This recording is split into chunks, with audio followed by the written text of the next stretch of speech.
I like ReZero, you know? It's not for nothing that I have almost 1,000 videos on my main channel talking only about it. But one thing I'm not really a fan of is the alternate stories. Most of the time, in those stories, the author kind of shuts his brain off a bit just to show us scenarios that would never happen in the main story. Of course, I won't deny that those scenarios end up being interesting, but the fact that they start from things the author almost never explains already kills a big part of my interest. Even with this love-hate relationship I have with these variations, I still couldn't tell you which one is my favorite, the Gluttony IF or the Greed IF. After all, those are the ones that make the protagonist suffer the most. In Ayamatsu, Subaru dies feeling like he fulfilled his purpose. In Oboreru, he also dies. But in a way, he finds comfort in knowing he still has someone left. And the Sloth IF doesn't count because that bastard has a happy life overall.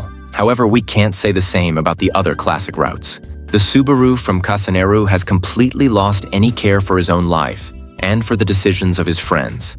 Unlike the original Subaru, who understood that he needed to trust and rely on others because that's what a friend would do, the Subaru in this story decided it was fine to step over other people's wishes as long as it kept them alive. That's how he got Betty out of the library. But he did it without giving her the chance to finally heal the old wound she had carried for 400 years.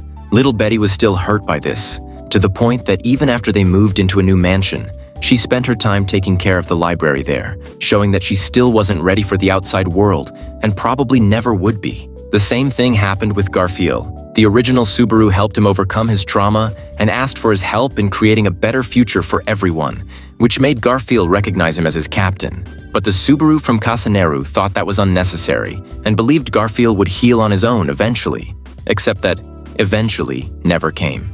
And so, Subaru ended up stepping over the wishes of the rest of his friends. I think the only one who was truly happy and satisfied with the situation was Rosewall, but if your actions make even the devil himself happy and satisfied, then I don't think that was a good result. Something similar happens in Sugihagu. The amnesiac Subaru wrongly believes that it's okay to break and destroy his bonds with others because the ends justify the means.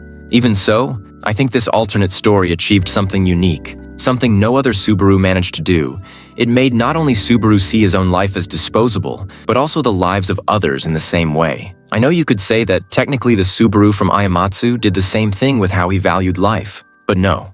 At least that criminal respected Amelia's life. Meanwhile, the Gluttony Subaru ended up causing more destruction than the witch cult itself, according to the author. But by far the saddest part of this scenario, in my opinion, is Subaru himself. Not the amnesiac Subaru, but the original Subaru who ended up trapped forever inside the Odd Laguna, where, besides being completely alone, he could only watch as another version of himself killed the friends he fought so hard to save. Remember that I've started a cut content series on the